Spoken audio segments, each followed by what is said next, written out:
Welcome to another Founder Wisdom podcast. We have Jason Katz with us. He's the founder of Growth Engines. He's building growth engines for SMBs and startup.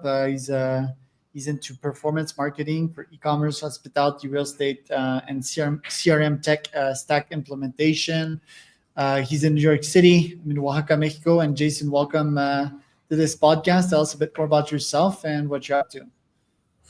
Thanks, Charles. Great to be here. Looking forward to our chat. Yeah, what are you up to nowadays? Oh, what am I up to? Let's see. I'm running Growth Engines by GMA, which works with, like I said, startups and SMBs and mid-markets doing digital advertising and CRM tech implementations. And it's a blast. Our team and I create things every day that we're really proud of and excited about. So, that's what we do. Right. And why is it a blast specifically? Some people would find marketing pretty boring. Why do you like it?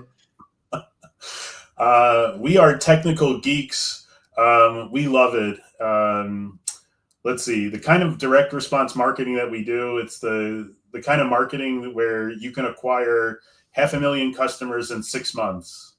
When you can do that, you can change the course of businesses, CRM tech stacks. Companies depend on CRM tech stacks, especially B2B companies, to have their teams do good work.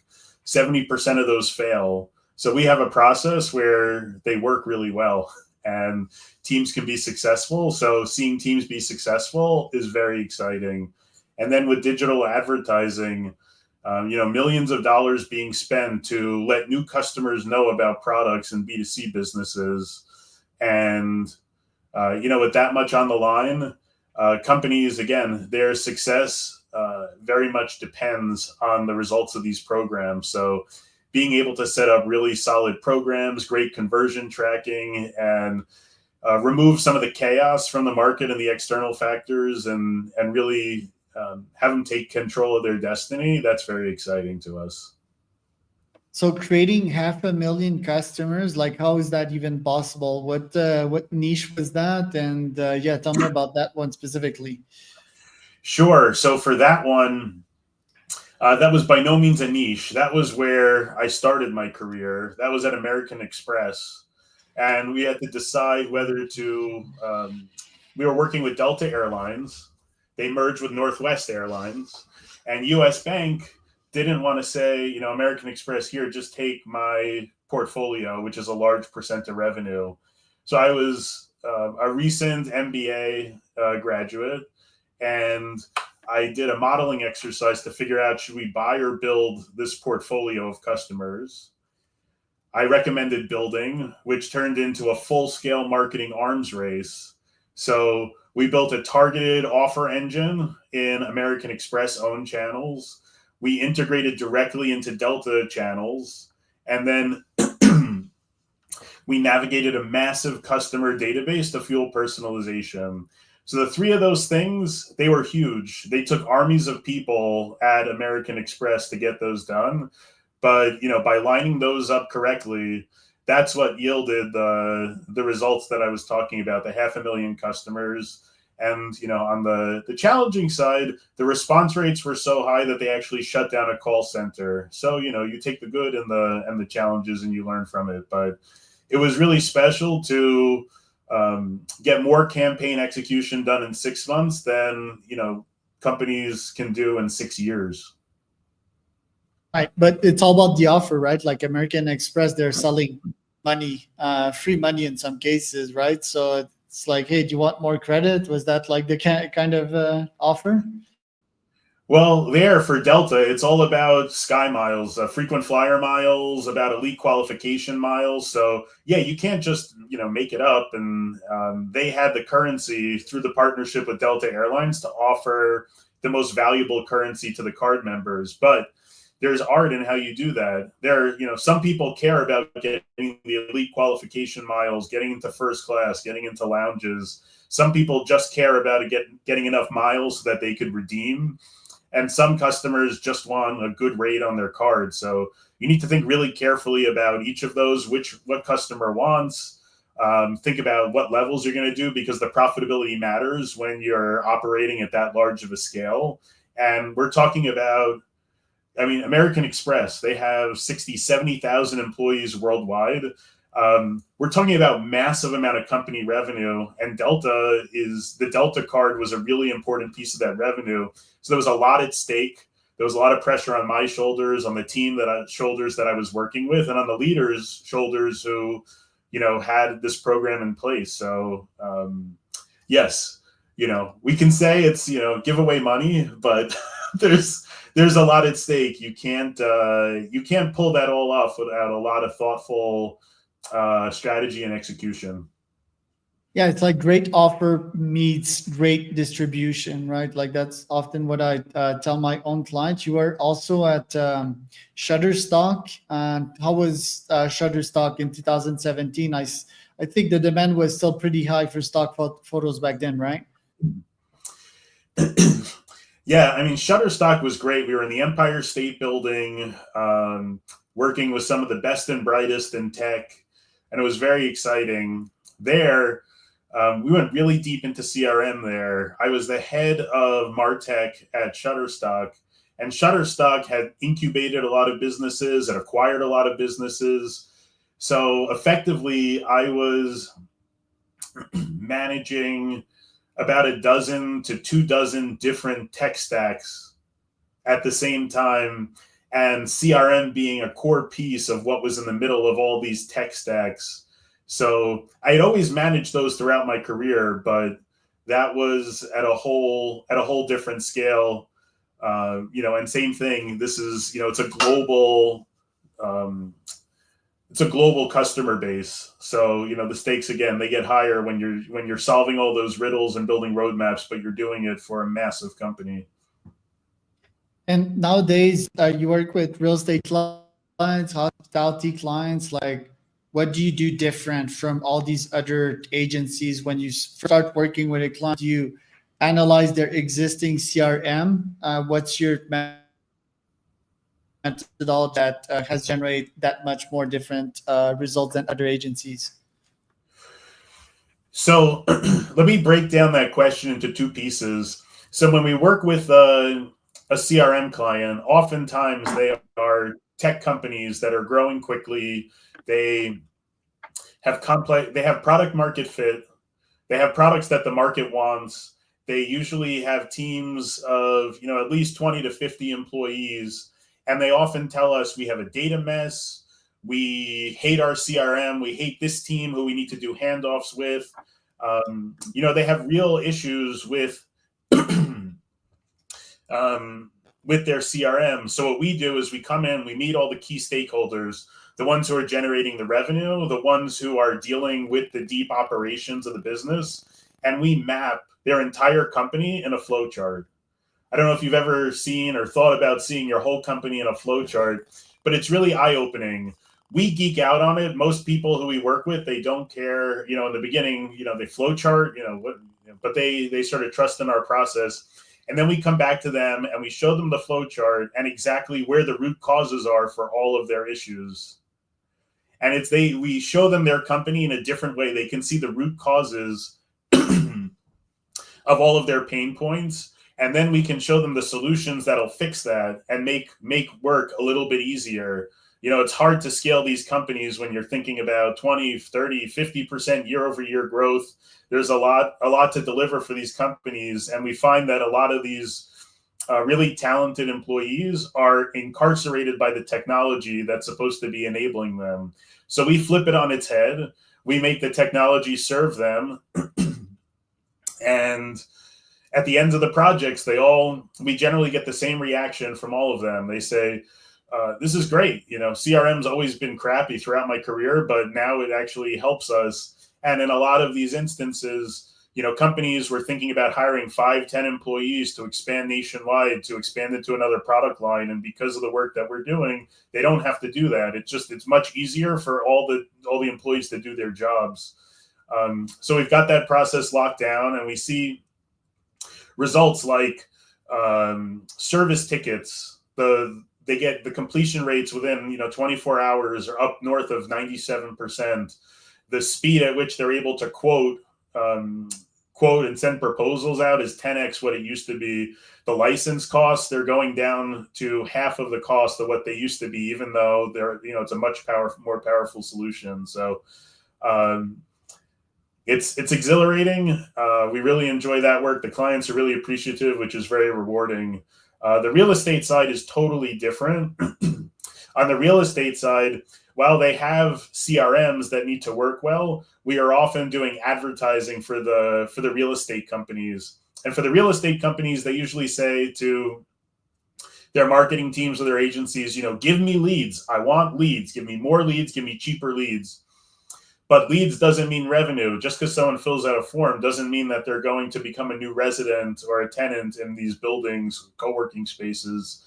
So what we do is we go deep into the CRM and we feed all of the data freely between the CRM and the ad platforms. How the data goes from the ad platforms into the CRM and then back into the ad platforms, there are a million details, which I will not bore you with, Charles, here, but it's part of our secret sauce, which leads to 2x to 3x profitability of Google Ads programs in the real estate industry. So we're really excited about that one. That was particularly rewarding because it brought together our capabilities in digital advertising and in CRM to deliver these ads results. So that's a little bit, give you a little flavor of what we're up to. Right. And what do you charge usually for clients to work with you? So it depends. The starting price on both sides is about $5,000 a month. For advertising, it starts off at $5,000 to get 5 campaigns in one platform. And then for each platform or 5 campaigns you add on, you just add on another $2,500. And that gets, companies are able to get a taste of this growth engine, for pretty low stakes. You don't have to trust us, see how it works, see the results you get. And then on the CRM side, we start with an assessment. Back to that process that I was describing about seeing your company in a process flow and getting the blueprint for how it could be better. Those range between 5 and 10K, depending on the size and complexity of the company. And what we say there is, you get the blueprint at the end of that engagement. You don't have to work with GMA. You can DIY, you can RFP. Most companies choose to work with us to roll it out. But, at the end of that engagement, you know exactly the root causes of your problems in CRM, and you know exactly how to fix them. So those are that's how you start working with GMA. We get comfortable with each other and go from there. Right. And have you seen like a specific growth hack work for most of the clients that you work in? For example, I've been hooked to cold email in the past 5 to 7 years. I haven't seen another B2B platform that's equal in results, right? And in scale and in cost per acquisition. Have you seen some channels, some techniques or systems work better than others for your clients or yourself? Everyone wants a silver bullet in digital ads and growth, and in CRM, everyone wants that silver bullet. We've found that by the name growth engine systems, we don't really do any shortcuts. We go deep into the core growth engines that customers are using, the CRM and the ads, and we just wire them up correctly. We find that, over 3/4 of the systems that we see, they're all wired incorrectly, which is inhibiting the growth that doesn't require a silver bullet. It just requires some diligence and a good partner. So that's that's where we focus. In terms of, ads, we use probably a dozen different channels, and it really depends on who you're going after to know which one's going to be appropriate. For example, some ads customers, after you get Meta and Google going well, sometimes TikTok and LinkedIn will work well. Sometimes using TV with using a data-driven TV approach with lots of data involved can help companies grow. Sometimes radio could work, but it really all depends on the context. And then in CRM, there are so many interesting plugins for CRM systems like Salesforce and HubSpot that could really accelerate results very quickly. But it depends on kind of, what industry you're in, which team needs the unlock. Is it customer support? Is it sales? Is it marketing? Is it operations? Are you working in tech? Are you working in, another industry? So I have different answers to that question depending on all those different inputs, but hopefully, I didn't completely dodge your question and there's some nuggets in there that will be helpful. Yeah, no, I mean, there's no silver bullets, but there's always, let's say that, there's various pieces of the pie. There's one piece of the pie that usually is like 27% of your secret sauce, right? Like that's sort of what I'm looking for. But tell me also about another of your company. It's called Massive, right? Like, tell me a bit more about why you started that one and what was your thesis behind it? That one started because while we were constructing stacks, tech stacks for, companies like Shutterstock, and all of these engagements, we're dealing with technology, whether we're doing advertising or we're doing CRM tech stacks, and we're always dealing with software providers. And if you think about software providers, they have an army of sales. Their sales team is an army, and they're going after, you, Charles. They're thinking about what is Charles's psychology? How am I going to get him to sign on the dotted line? And you're not thinking about, how do I combat sales execs at SaaS companies? You're thinking about, how do I run a really interesting podcast really efficiently and grow my reach like crazy? And your time is best spent in the latter, not in the former. So Massive Play was an attempt to equalize some of those dynamics, to sort of rebalance some of those structural issues. So that's really what it is. It's just to get better price, better costs on software. And it sort of fits into the type of work we do.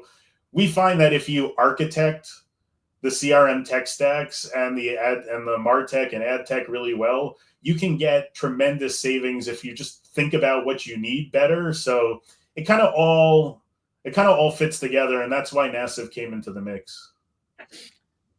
Interesting. And a day in your life, what does it look like as a founder? Any habits you're nurturing to be more productive, be more happy?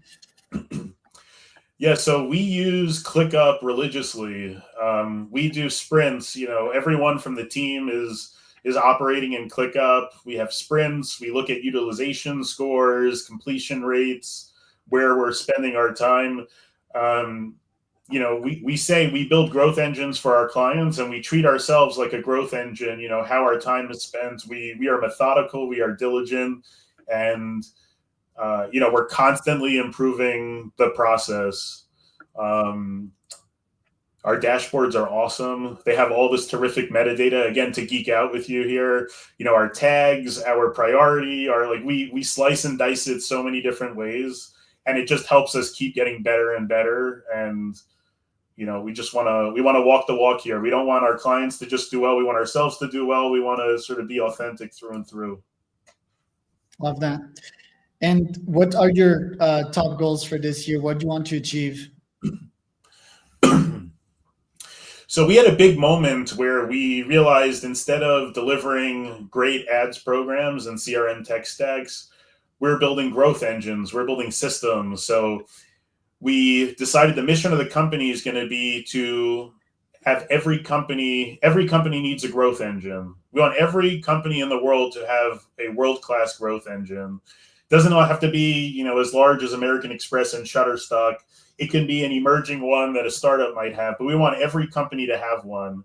So that's kind of the mission. And then our goal for this year, some of the pricing I mentioned earlier is a bit more aggressive than we used to do, because we're in a bit of growth mode, and we just want to make it much more accessible to everyone. So even though we typically work with companies for 3 to 4 years, those entry-level price points are going to get so many more companies on the right path to having their growth engine. So our goal for this year is I'm still deciding, because we had this sort of shift in mission, but is to 2x or 3x the number of clients that we've done in the previous year, instead of just increasing revenue year over year. We used to just look at revenue, and now, I'd even be willing to take a hit if we can get more companies on the right path, the golden path towards the growth engine. Love that. And where can people find out more about you and your company, Jason? Growthmarketingadvisors.tech. Everything's on that website. We spend a little too much time on it because we're passionate about what we do, but it's, again, growthmarketingadvisors.tech. So it's Jason and Charles for another